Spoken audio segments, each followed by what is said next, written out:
پھر فرمایا جو کوئی شکر کرتا ہے وہ اپنے بھلے کے لیے کرتا ہے، اس میں اللہ کا کوئی فائدہ نہیں، وہ اللہ کی کوئی ضرورت پوری نہیں کر رہا، بلکہ وہ اپنے بھلے کے لیے، اپنے فائدے کے لیے، اس کی اپنی شخصیت کا صحیح رخ پر اٹھان ہوگا، اپنی شخصیت صحیح رخ پر پروان چڑھے گی۔ اگر اس میں یہ شکر کا مادہ ہے اللہ کے لیے تو در حقیقت یہ اس کے اپنی صحت معنوی، صحت باطنی، صحت روحانی کی دلیل ہے۔ وَمَنْ كَفَرَ فَإِنَّ اللَّهَ غَنِيٌّ حَمِيدٌ، اور جو کفر کرے، یہاں کفر کے معنی ہے ناشکری کرے۔ ہم اردو میں بھی بولتے ہیں کفران نعمت، اس لیے کہ لفظ کفر کا اصل مفہوم ہے کسی چیز کو چھپا دینا، اس لیے کفارہ کہتے ہیں۔ گناہ ہو گیا آپ سے، کوئی کفارہ آپ نے کیا تو وہ کفارہ جو ہے ڈھانپ لیتا ہے آپ کے گناہ کو، کفارہ۔ اسی اعتبار سے جو کاشتکار ہے اس کو بھی کفار کہا گیا ہے قرآن مجید میں، عجب الکفار نباتہ، اس لیے کہ وہ بھی بیج کو زمین میں چھپاتا ہے، زمین میں ڈالتا ہے، زمین میں وہ چھپتا ہے تو پھر وہ پودا بن کر نکلتا ہے۔ تو کفر، اب جب ظاہر ہے کہ اللہ تعالیٰ کی اگر نعمتوں پر احساس شکر قلب میں پیدا ہو اور ایک آدمی دبا دے، اس کو زبان سے ادا نہ کرے، تو یہ کفران نعمت ہے۔ اور اگر اللہ تعالیٰ کی توحید اور اللہ کے وجود کی گواہی انسان کے باطن میں سے ابھرے اور انسان اس کو دبا دے تو یہ کفر ہے۔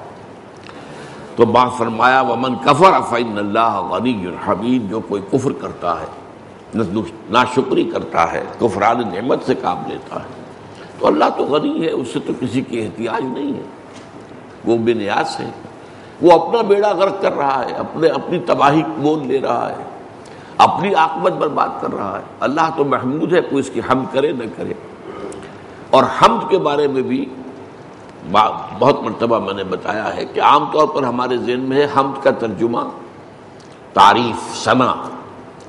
حمد کا اصل مفہوم ہے شکر، کل شکر، کل ثنا، کل تعریف اللہ کے لیے۔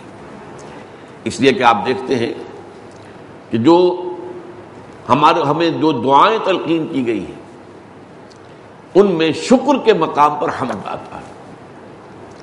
آپ بھوک محسوس کر رہے تھے، نقاہت محسوس کر رہے تھے، اللہ نے آپ کو کھانا دیا، اب آپ کے اندر قوت جو ہے، وہ آپ کی انرجیز جو ہے وہ دوبارہ ظاہر ہو گئی۔ اب آپ کیا کہتے ہیں؟ الحمدللہ الذی اطعمنی وسقانی وجعلنی من المسلمین۔ کل شکر اس اللہ کا ہے کہ جس نے مجھے کھلایا اور پلایا اور مجھے مسلمانوں میں سے پیدا کیا، یہ شکر کا مقام ہے۔ اسی طرح صبح آنکھ کھلتے ہی الحمدللہ الذی احیانی بعد ما اماتنی والیہ النشور، کوئی شکر اس اللہ کا ہے جس نے مجھے دوبارہ زندگی عطا کی اس کے بعد کہ مجھ پر موت طاری ہو گئی تھی۔ نیند جو ہے وہ موت کی بہن ہے، اس میں انسان کا شعور جاتا رہتا ہے، موت میں جو ہے اس کی جان چلی جاتی ہے، لیکن یہ کہ یہ ایک دوسرے کے بہت قریب ہیں۔ اسی لیے صبح کی جو آنکھ کھلتے ہی جو دعا آ جانی چاہیے زبان پر، الحمدللہ الذی احیانی بعد ما اماتنی والیہ النشور۔ دوسری آیت میں نے آپ کے سامنے رکھی، وہ اس اعتبار سے بہت اہم ہے۔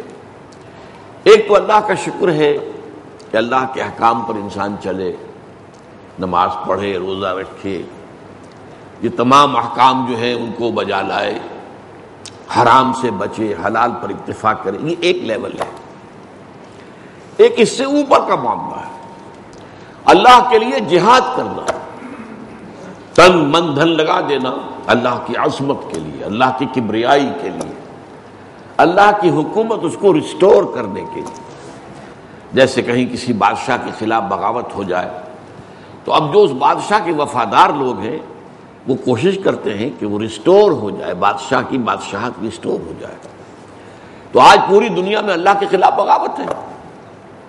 آج آپ کو معلوم ہے کہ دنیا بھر میں سیکولرزم کا اصول مسلم ہے سب کے نزدیک، اور یہ سب سے بڑی بغاوت ہے جو تاریخ انسانی میں اللہ کے خلاف ہوئی ہے۔ پہلے کیا ہوتا تھا؟ صرف یہ کہ ایک بڑے خدا کے ساتھ کچھ چھوٹے چھوٹے خدا بھی نتھی کر دیے. اس بڑے خدا کا انکار کبھی نہیں ہوا دنیا میں، لیکن چھوٹے چھوٹے خدا اللہ کو بھی مانتے تھے، آلہہ کو بھی مان لیتے تھے. ہندوستان میں مہادیو کو بھی مانتے تھے اور دیویوں اور دیوتاؤں کو بھی مانتے تھے. یورپ میں گاڈ بڑے جی سے ایک ہی تھا ہمیشہ، اور اس کی صفات کیا تھی؟ اومنی پوٹنٹ، اومنیشینٹ، اومنی پریزنٹ، علی کل شیء قدیر، بکل شیء علیم، اور ہر جگہ موجود. ہاں گاڈز اینڈ گاڈیسز، لیکن وہ چھوٹے جی سے لکھا جاتا تھا. یہ بے شمار تھا. یہ بغاوت کہ اللہ کو یا مہادیو کو یا جو بھی گاڈ ہے جس کو بھی تم نے سمجھا ہے، جس نام سے بھی پکار رہے ہو، اس کو انسان کی اجتماعی زندگی سے خارج کر دیا جائے.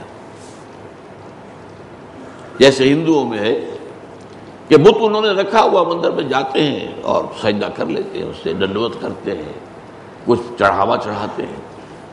اسی طرح اللہ کو ہم نے مسجد میں محدود کیا ہوا ہے. یہاں آتے ہیں، رکوع و سجود کر لیتے ہیں. باہر جا کر تو ہم اللہ کو اللہ نہیں مانتے. ہماری پارلیمنٹ نہیں مانتی، ہماری عدالتیں نہیں مانتی.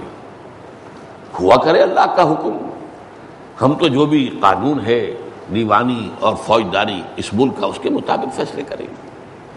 اور بنیادی طور پر اس پورے قانون کا ڈھانچہ رومن لا کے اوپر تیار ہوا. اس حوالے سے اللہ کو بے دخل کیا جانا یہ سب سے بڑی بغاوت ہے. اب اس کو ریسٹور کرنے کے لیے کہ اجتماعی نظام بھی اللہ کے تحت آ جائے، یہ جہاد کوئی شخص کر رہا ہے.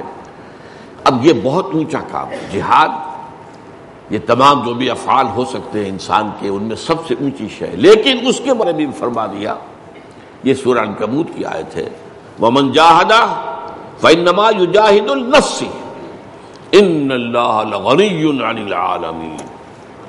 جو کوئی بھی جہاد کرتا ہے ہماری راہ میں، جان اور مال کھپاتا ہے، مشقتیں کرتا ہے، ایثار کرتا ہے، مصیبتیں برداشت کرتا ہے، وَالصَّابِرِينَ فِي الْبَأْسَاءِ وَالضَّرَّاءِ وَحِينَ الْبَأْسِ.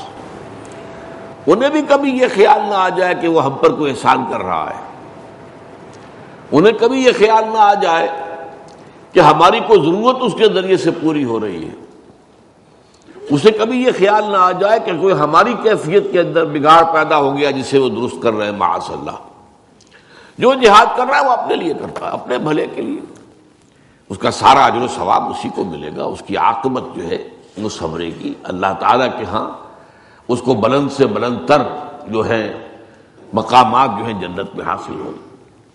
تو گویا کہ ہر اعتبار سے اللہ تعالیٰ کے غنی ہونے کا تصور قرآن مجید دیتا ہے کہ مخلوق میں سے کوئی بھی کسی بھی درجے میں کسی اعتبار سے یہ نہ سمجھے کہ اللہ تعالیٰ کسی شے کا محتاج ہے.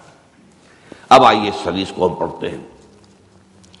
اس میں سب سے پہلے بات وہ ہے جو انسانی معاملات کی درستی کے لیے، اس لیے کہ ہمارے دین میں عبادات اور عبادات کے ساتھ معاملات.